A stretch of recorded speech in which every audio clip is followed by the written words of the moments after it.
Bonjour à tous, j'espère que vous allez bien. Aujourd'hui dans cette vidéo, je vais vous donner 5 raisons de partir dans les Pouilles en Italie. Si vous n'y êtes encore jamais allé, c'est parti.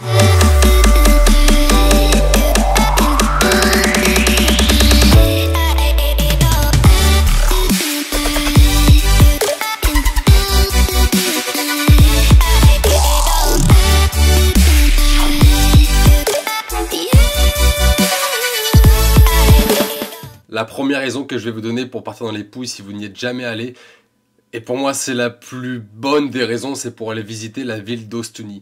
La ville d'Ostuni, si vous connaissez pas, elle est sur la côte un petit peu nord des Pouilles. Et pour moi, c'est vraiment la destination parfaite si vous voulez passer du bon temps au calme. Pour moi, Ostuni, c'est mon énorme coup de cœur dans les Pouilles. Très honnêtement, j'aurais pu y passer presque une semaine tout seul là-bas, à rien faire et à déambuler dans les rues tellement je trouve que la ville est parfaite. Et pourquoi je dis parfaite? Parce que je pense que c'est une ville en fait faite pour les artistes tout simplement. En fait, c'est une ville un petit peu style méditerranéenne, donc tout est blanc, rien n'est agressif. On sent vraiment qu'il y a une certaine légèreté ici. On sent aussi qu'il y a une certaine fraîcheur. La ville est un petit peu en hauteur et donc en fait on a aussi une vue à 360 degrés sur tout ce qui se passe aux alentours. Et ça c'est quelque chose d'assez exceptionnel je trouve. Parce que d'habitude c'est une configuration de ville qu'on retrouve plutôt sur la côte où voilà on est un petit peu en hauteur, on a une vue sur la mer, un petit peu sur la terre. Mais là on est vraiment en pleine terre et la ville est vraiment surélevée. Et l'exemple qu'on pourrait avoir par exemple nous en France, bah, ce serait peut-être le Mont Saint-Michel. Et là encore on est en pleine mer. Ou alors Cordes-sur-Ciel, et là on est en pleine terre effectivement, et ça se rapprocherait du coup peut-être plus de Cordes-sur-Ciel, mais je trouve même avec encore plus de grâce, puisque tout est vraiment blanc en fait, blanc avec, il y a vraiment une unité et vraiment un esprit qui est assez particulier là-bas, vraiment un esprit de légèreté et de bien vivre ensemble, je trouve que j'ai vraiment ressenti à Ostuni. En fait on a vraiment l'impression d'être une ville fortifiée pour artistes tellement elle est en hauteur et en même temps stimulante de par ces petites ruelles qu'il va y avoir, vous pouvez vous perdre, ces petites odeurs, ces restaurants charmants qui sont dans des ruelles escarpées, il y a vraiment à chaque coin de rue quelque chose qui se passe, un nouveau paysage. Ça va être très cliché ce que je raconte, mais c'est vraiment ce qui moi m'a marqué. Lors d'une ruelle dans laquelle je me perds, je prends quelques escaliers et puis là il y avait du linge qui pendait que je prenais en vidéo et puis il y a une mamie qui est venue là juste regarder, checker son linge et en fait voilà c'est des scènes comme ça sur un fond blanc, une architecture blanche assez simple mais belle du coup avec les couleurs du linge qui viennent rehausser un petit peu tout ça, les plantes, les fleurs et c'est vraiment je trouve moi un cadre exceptionnel dans lequel évoluer et dans lequel en fait la créativité peut venir se nourrir assez facilement parce qu'on se sent pas pollué par tout un tas de choses qu'il peut y avoir et puis notamment il pourrait y avoir aussi les restaurateurs qui pourraient être un petit peu agressifs etc et en fait non, l'ambiance là-bas elle est vraiment pas du tout comme ça et ça j'ai vraiment beaucoup apprécié. Dans une certaine mesure, elle m'a fait penser un petit peu à la ville de Médina que j'avais visité du coup à Malte, qui elle du coup est dans une couleur un peu plus ocre sable, mais dans laquelle j'avais ressenti en tout cas le même calme et la même plénitude en déambulant dans les rues de cette ville où l'architecture venait comme ça nous envelopper d'un sentiment assez rassurant finalement et qui donne envie de rester et de se poser là et puis de commencer à réfléchir, à écrire des choses, à dessiner, en tout cas de rester là en fait. Ok, la deuxième raison que je peux vous donner pour visiter les Pouilles en Italie si vous n'y êtes encore jamais allé, c'est bien évidemment pour la gastronomie et la cuisine italienne et du coup particulièrement la cuisine des Pouilles là-bas. Ok, je vais commencer par le dessert. C'est vrai que là-bas, en fait, j'ai trouvé beaucoup de glaciers à tous les coins de rue et ils ont des saveurs et des goûts que nous on trouve pas en France ou en tout cas une saveur particulière. Par exemple, les fruits, on a vraiment l'impression de manger du fruit, vous voyez, j'ai l'impression que ce sont des vrais glaciers, il y en a à tous les coins de rue, et j'ai l'impression qu'ils sont tous plus excellents les uns que les autres. Alors j'ai essayé de pas trop grossir, mais en vérité, c'est que j'allais quasiment à tous les glaciers au moins une ou deux fois par jour, parce que c'est vraiment très très bon et c'est excellent. Alors je me suis aussi arrêté dans quelques restaurants, et ce que j'apprécie vraiment aussi là-bas, c'est que tout ce que vous goûtez, tout ce que vous mangez, que vous commandez, en fait, tout est préparé avec, on va dire, une grande majorité des produits qui sont locaux. Et ça, c'est vraiment très très appréciable parce que quand on visite un pays, on vient aussi, je pense, pour la nourriture, pour goûter, découvrir avec nos sens finalement. Et bien souvent, on peut être assez déçu des fois d'arriver dans des endroits où on a des restaurants ou des restaurateurs voilà, qui commandent des choses d'ailleurs, etc. Enfin, c'est quelque chose qui est assez commun, on va dire, dans le monde du tourisme. Et en tout cas, dans les Pouilles, c'est quelque chose que j'ai pas trop retrouvé et j'ai pas trop ressenti. Ou alors peut-être j'ai choisi les bons restaurants, mais je pense pas. Je pense vraiment que C'est juste la mentalité qui est comme ça en fait. On ne peut pas proposer là-bas des produits qui ne sont pas de là-bas. De toute manière, comment ils pourraient faire autrement? Parce qu'ils ont déjà tout sur place, tout est extrêmement bon en fait. Alors vu que je suis un fan d'Italie de la première heure, c'est vrai que j'ai déjà fait beaucoup d'endroits en Italie et donc beaucoup de restos en Italie. Et du coup je connais déjà beaucoup de choses un petit peu typiques de l'Italie. Mais ça n'empêche que là-bas, il y a encore une chose que j'ai découverte, ce sont les taralli de Puglia. Et les taralli de Puglia, déjà tu vois comment j'ai le sourire quand j'en parle, les taralli de Puglia, c'est en fait un petit gâteau d'apéritif sec qu'on te propose du coup avant de commencer à manger tout simplement. Alors c'est un gâteau vraiment très simple, très sec, mais que tu trempes dans l'huile. Un gâteau à base de farine de blé, de vin blanc et de sel, tout simplement.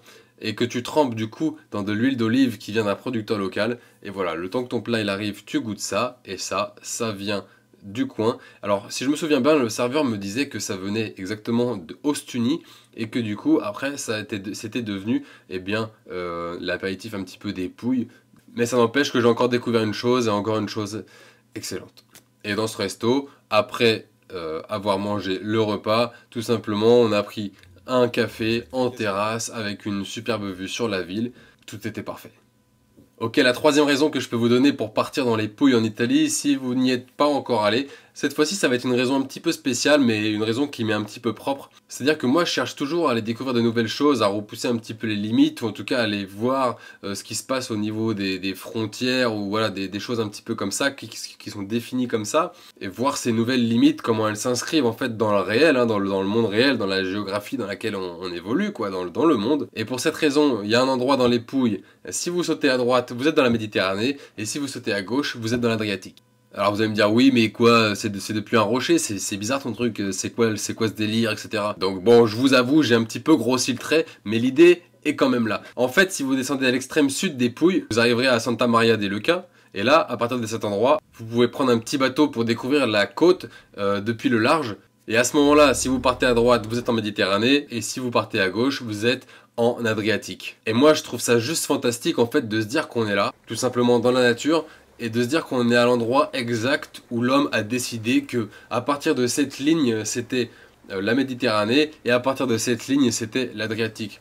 C'est quelque chose d'assez fantastique parce que on se rend compte que finalement quand on est là en fait il n'y a pas ces frontières qui existent, ces frontières n'existent pas, c'est juste la nature et j'ai envie de vous dire qu'il n'y a aucune ligne qui détermine que là c'est l'Adriatique et que là c'est la Méditerranée. Et puis pour vous dire, je me serais baigné dans l'une ou dans l'autre, à cet endroit là, la température de l'eau a été exactement la même. Quando accadeva questo? Quando le falde acquifere sotterranee erano molto ricche, quindi l'acqua da qualche parte doveva pur uscire e i pescatori, sempre quelli che hanno avuto il privilegio di vedere questi fenomeni, hanno dato il nome di Grotta della Fiumara. Mais moi, ce sont des choses qui m'intéressent et des choses qui m'intéressent d'aller voir en fait parce que ça peut mettre aussi ça permet aussi de casser des idées conçues et préfabriquées qu'on peut avoir de par ce qu'on apprend, notamment par les cartes qui sont des outils de transmission en fait, qui nous apprennent qu'à cet endroit-là, eh bien, la nature ou le monde n'est pas le même alors que les deux se touchent. Voilà. Tout ça pour dire que l'homme met des limites à des endroits où en fait il n'y avait peut-être pas besoin forcément d'en mettre. Et si on applique ce schéma à d'autres réflexions sur ce qui se passe dans le monde, peut-être qu'on pourrait arriver aussi à résoudre d'autres problèmes. Voilà. Et moi en tout cas, c'est ces choses-là. Là, c'est appliqué à une petite chose, hein, toute simple, mais c'est quand même déjà un détail qui donne une idée sur à quel point en fait l'homme essaye de déterminer des choses qui sont pas forcément des choses qu'il peut maîtriser. Et ça, je trouve ça important en tout cas. Moi, j'aime bien me rendre dans cet endroit-là pour me défaire de ces idées-là et juste vivre ce qu'il y a à vivre sur cet instant. Voilà, donc moi, en tout cas, j'ai pas vu la différence, mais j'ai bien pris mon pied en faisant quelques saltos jusqu'à ce que je fasse un plat. Et pour faire ce plat, à votre avis, je suis plutôt parti à gauche ou à droite? Ok, la quatrième raison que je peux vous donner pour partir en Italie et dans les Pouilles plus particulièrement, si vous n'y êtes encore jamais allé, c'est pour vivre au rythme de la vieille Italie. Vous voyez ce qu'on appelle la slow life chez nous? Bah, je pense que c'est un concept qui n'existe que chez nous. Parce que là-bas, je pense que la slow life, en fait, c'est juste la normal life.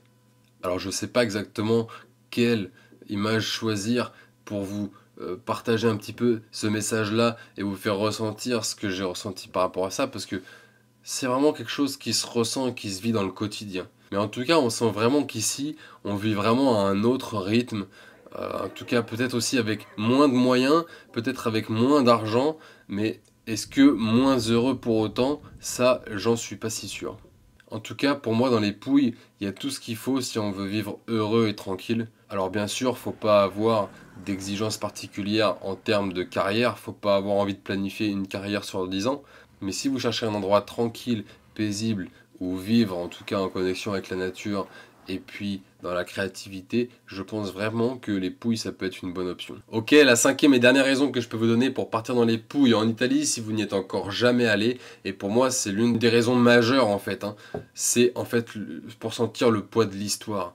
C'est vrai que dans cette partie de l'Italie, on se dit souvent, oh mais c'est l'Italie reculée, c'est l'Italie un petit peu rurale, on ne sait pas trop bien la situer, les Pouilles, on sait que c'est dans le sud, on ne sait pas très bien où c'est. On s'imagine qu'il y a plein de champs à perte de vue et qu'il se passe pas grand chose, qu'il y a des falaises mais on ne sait pas trop bien où elles sont, que ça fait face un petit peu au nord de la Grèce avec l'Albanie et donc on se dit bon bah qu'est-ce qui se passe là-bas? Et en fait, j'ai été très surpris de voir qu'il y a une richesse assez incroyable malgré la pauvreté qu'on peut, c'est vrai, du coup, rencontrer là-bas et la pauvreté économique, surtout qu'on peut rencontrer là-bas, qui marque un gros contraste avec la richesse culturelle et patrimoniale qu'on peut y trouver. C'est vraiment quelque chose d'incroyable. Alors, j'ai pas envie de faire l'historien ici, mais simplement vous dire que j'étais frappé par la sensation qu'en traversant les Pouilles de Bari jusqu'à Santa Maria de Luca, j'ai la sensation d'avoir aussi traversé l'Italie dans sa vraie profondeur. Alors il y a des sites archéologiques un petit peu partout dans les Pouilles qui rappellent la présence romaine et l'habilité avec laquelle déjà ils pensaient et ils construisaient les villes à cette époque-là. Je pense notamment à un amphithéâtre romain à Lecce, dans la ville de Lecce, qui date du 2e siècle avant Jésus-Christ, et dans laquelle en fait on pouvait déjà accueillir une dizaine de milliers de spectateurs qui venaient voir des combats. Et le plus fou, c'est que ce site n'a été découvert qu'en 1901 et que les fouilles ont été terminées vers 1940. Il n'y a pas que les sites archéologiques qui témoignent de cette histoire, il y a aussi l'architecture en elle-même qui témoigne de la traversée des époques. En fait, on retrouve une diversité, en descendant les Pouilles comme ça, on retrouve une diversité architecturale qui est vraiment incroyable. Alors je pourrais commencer par parler de l'architecture traditionnelle, notamment celle qu'on trouve à Alberobello, qui est faite de pierres sèches, qui date du XIVe siècle et qui est classée au patrimoine mondial de l'UNESCO. Mais je pourrais parler d'autres villes avec une architecture beaucoup plus méditerranéenne, comme notamment la ville d'Ostuni-la-Blanche, dont on a parlé dans la première raison. Cette ville, en fait, on n'est pas loin de l'Adriatique, mais l'architecture se rapproche de celle des petites villes grecques en bord de mer. Le linge aux fenêtres, le vent qui court entre les bâtiments, les ruelles escarpées. J'ai aussi ressenti la même chose à Polignano a Mare, une ville absolument sublime aussi, dont je parle dans une autre vidéo où je vous présente les 5 plus belles villes, selon moi, à visiter dans les Pouilles, qui est une petite ville en bord de falaise, une ville un petit peu labyrinthe en hauteur, sur laquelle on aurait envie d'écrire tellement d'histoires. Un autre style architectural qui est très frappant et qui marque les esprits, c'est bien sûr l'architecture baroque des basiliques. J'ai été marqué par la présence hyper forte de la religion là-bas et sur ces territoires, et la manière dont l'architecture baroque a permis cette transmission justement. Notamment avec les statues qui sont toujours intactes, des peintures vraiment très vives qui sont également elles très intactes, et toutes les statues, encore une fois, qu'on retrouve à l'intérieur, aussi bien statues que objets qui témoignent en fait de la vie qui s'est passée à cette époque-là, contrairement à ce que nous on peut retrouver en France quand on rentre dans des églises ou des bâtiments religieux dans lesquels il reste en général principalement que la structure avec quelques statues. Il y a encore des statues qui peuvent être complètement décapitées ou bien amochées. Là-bas, on se rend compte que dans cette architecture un petit peu baroque, qui est très bien entretenue, permet en tout cas la transmission de ce sentiment-là, parce que vraiment, quand on ressort de là, on a l'impression que c'est pas un bâtiment ancien, mais que c'est un bâtiment actuel en fait.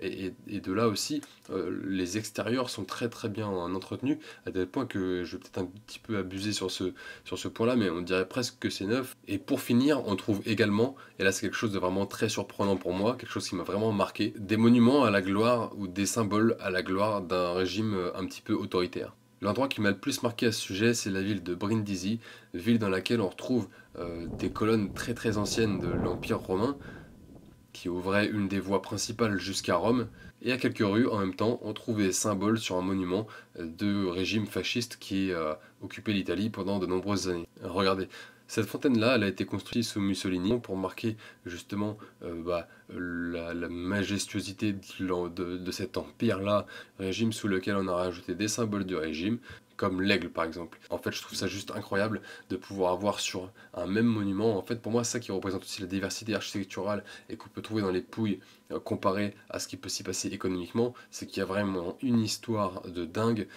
qui là est concentrée sur juste un bâtiment qui est une petite fontaine qui a du coup une double histoire qui est assez incroyable, et en fait ça représente ce qui se passe à l'échelle pour moi des Pouilles tout simplement. Donc une diversité assez incroyable que je vous invite à aller voir et à aller découvrir si vous n'êtes jamais allé dans les Pouilles. Voilà, c'est terminé pour cette vidéo, je vous laisse avec quelques images de ces 5 raisons d'aller dans les Pouilles si vous n'y êtes encore jamais allé, et je vous dis à très vite dans une autre vidéo. Ciao.